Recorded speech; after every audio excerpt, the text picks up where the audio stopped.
MS Genéricos sempre busca abordar temas de interesse à população. Neste sentido, a nossa entrevista de hoje é com o Dr. Eduardo Teixeira, professor da Faculdade de Medicina da PUC Campinas, que vai esclarecer algumas dúvidas sobre bipolaridade. Dr. Eduardo, muito obrigado pela sua participação. Gostaria que o senhor iniciasse explicando realmente o que é bipolaridade. Bom, então o termo bipolaridade se refere aos dois polos distintos do humor. Então o polo para baixo, negativo, seria o polo depressivo. E o contrário do polo depressivo, né? Então você passou pela normalidade, e aí como é que é o contrário do polo depressivo? É um excesso de alegria, uma elevação do humor, um estado de êxtase. Então seria o que nós na psiquiatria chamamos de mania. Não tem nada a ver com mania de limpeza, nem com maníaco criminoso. Então, os dois polos, depressão e mania.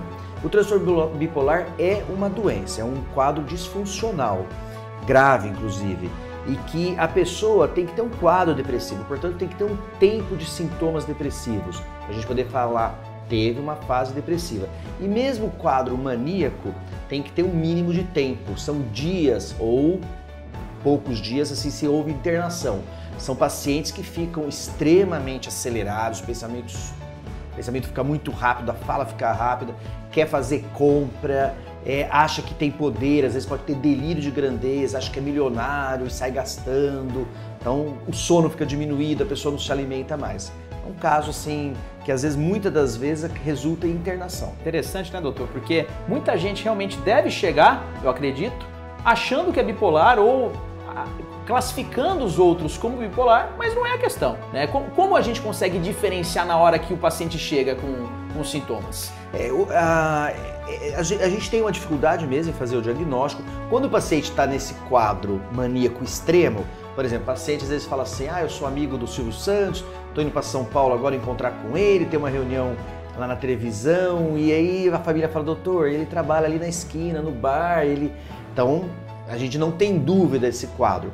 Agora, nós temos alguns quadros de transtorno bipolar que os sintomas são menos intensos. Então a gente tem que ter cuidado para colher a informação, observar o paciente, às vezes observar o paciente por um período aí longo de alguns meses, entrevistar a família e tudo mais, até realmente fazer o diagnóstico. Existe uma causa? Quais são as causas para que a pessoa tenha esse transtorno? Basicamente a causa é biológica, é genética. Ela é uma doença, assim, tem vários genes já relacionados, mas como a maioria dos quadros psiquiátricos, a causa é multifatorial. Então ela tem um componente que é a base da doença genética, mas vai depender de questões que vão acontecer ao longo da vida da pessoa para daí desencadear esse estímulo genético e a doença aparecer. E uma vez com o diagnóstico, o que ela deve fazer? Como deve ser realizado o tratamento? Bom, o tratamento do transtorno bipolar basicamente é medicação. Então, são usados as medicações, são os estabilizadores do humor.